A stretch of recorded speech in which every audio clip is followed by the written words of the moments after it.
Hey, YouTube.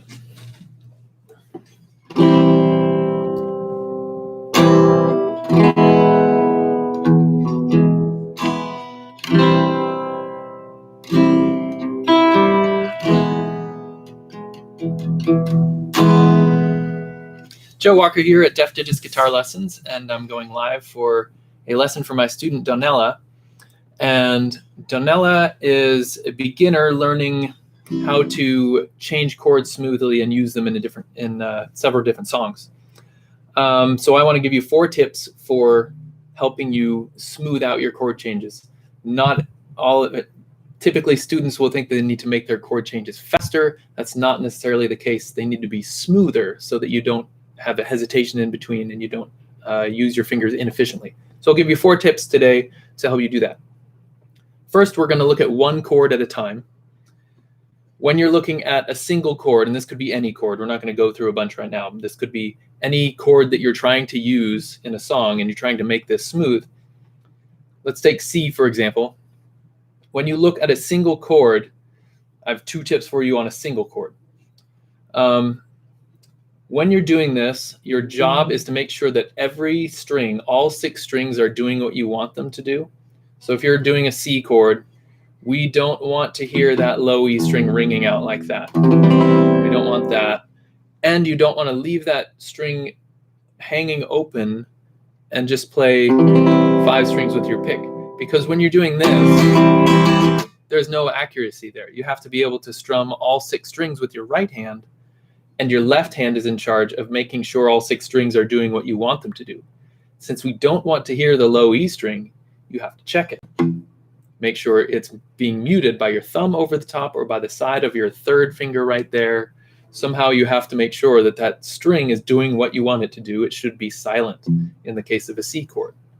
And then we should hear 5 notes after that. So that's what you should be trying to do when you're working on a single chord, is make sure everything is clear, every string is doing what it should. That wasn't even tip number 1 yet. Tip number 1 is to adopt this grip that I just did, where it allowed me to put my thumb over the top and mute that low E string. I've got big hands though. Not everyone has hands as big as mine. So your first job is to make sure you're in this grip, and that makes it possible to mute the low E string with your thumb when a chord comes up like D, for example. You definitely have to have it up there doing that. For C, if you can reach it, fine, that's the easiest way to mute it. If you can't reach it, then your 3rd finger might be muting it too. But there's another advantage to having this grip. Let me turn around this way so you can see the grip that I'm doing. It's this right here. I cut off that whole space, and it's like I'm shaking a hand with my left hand. There's no space in between my hand, my palm, and the back of the neck when I do it this way. So that's not for all guitar playing. If you're playing something else, you might adopt this grip, like more of a delicate grip with your thumb down here and your wrist down and your fingers down like that. Not for open chords. When you're playing open chords, just cut off that space behind there, and your thumb will probably be peeking over the top, and it should be relaxed up there. You don't want it like holding on for dear life like a claw on the top of the guitar neck. So adopt this grip. That's the first tip. Is I call it the thumb over the top grip, but your thumb should just be peeking over the top. Maybe it's muting a string, maybe it's not. You've got to have that grip to get this relaxed grip in your left hand. And it's a strong grip too. So when you need to do stuff that requires a lot of force, like pressing 3 strings down at the same time, that makes things easier in your left hand if you have this strong grip as opposed to the delicate grip. Next tip is fingertips against the frets. And that's 2 tips in 1. So if we come back to the C chord again, you can look over in your left hand, and I don't know if I'm going to be able to get a good enough view on the camera, but there we go. You can see where my fingers are. You can look over in your left hand, and even before you play the chord, you can see whether your fingertips are against the frets. By against the fret, I mean no space in between the finger and the fret at all. So right there, between my 3rd finger and the fret, there's a tiny bit of space. And that can be improved by just moving that finger up against the fret so I can actually feel it. I can feel that my finger is leaning against the fret. Finger 2, same thing, has a little bit of space where I can move it up. Now I can feel it leaning against the fret. Finger 1, I can move it up. Now I can feel all 3 fingers are leaning against their frets, sort of like a speed bump where you just roll up against it and you can feel it there. So that is the ideal spot for your fingers, to be right up against the fret, so close that you can feel the fret with your finger. Not so close that you're directly on top of it, but right against it. So also the second part of that tip was fingertips, the very tips of your fingers. And if you've ever had a lesson on the guitar, that's probably the first thing that ever comes up, is use the tips of your fingers, not the flats of your fingers like that. If I try to play C like this, disaster. I won't be able to get all the different strings I need to. Tips of your fingers right against the frets. When you're working on a single chord, that's what you got to work on. Make sure every string is doing what you want it to do. Make sure you've got your thumb over the top grip to set yourself up for success, and fingertips against the frets. Next, let's look at the other 2 tips when you're going between 2 different chords. So I'm going to take C and G for my 2 examples. And the goal with this now is efficient movement with your fingers, not fast movement. None of your fingers need to move very fast because they're not moving very far. The problem when you feel like your chord changes are not fast enough or they're not smooth enough, the problem is that your fingers are not working efficiently. Like maybe you're making C like this. This finger goes down first, and then that one, and then you play it, and then you go to G, and then you do this, and then that, and then that, and back to C, and you do this, and that, and that. All of this extra movement with your fingers, most of them are not moving directly to the place where they need to go on the other chord that they're moving to. So my first tip when you're going between chords for efficient movement is to train each finger to be a leader. I call this the each finger first exercise. I've used it with my students for years, and it's very helpful for everyone I use it with. So the idea is, if you take 2 chords back and forth, you probably, if you pay attention, you'll discover that every time you go to a certain chord, your fingers come down in the same order each time. The way I just did it with C, did my first finger first, then my second finger, then my third finger. That's how I built the chord in my left hand. So you might end up building the C chord differently. You might have a different habit for doing it. You might be putting your third finger down first, and then second finger, then third finger. It's different for everyone. You've got a certain way that you build that chord, and you build it in that order every time. It's like you need to have your first finger down first in order to get your bearings, and then your other fingers feel like they're free to come in. They feel like they know where they need to go. That's not good for efficient movement. You want to have all of your fingers moving together in harmony, like a marching band, that just everyone goes to their spot and everyone knows what they're supposed to be doing. So as you move to each chord, it might be a different order of fingers. Maybe on G, you go third finger, and then second finger, and then first finger. Who knows what it is? Take 2 chords and go back and forth and try to pay attention to what exactly you're doing, which finger is going down first. Once you've figured that out, now you need to train yourself to use the other fingers first.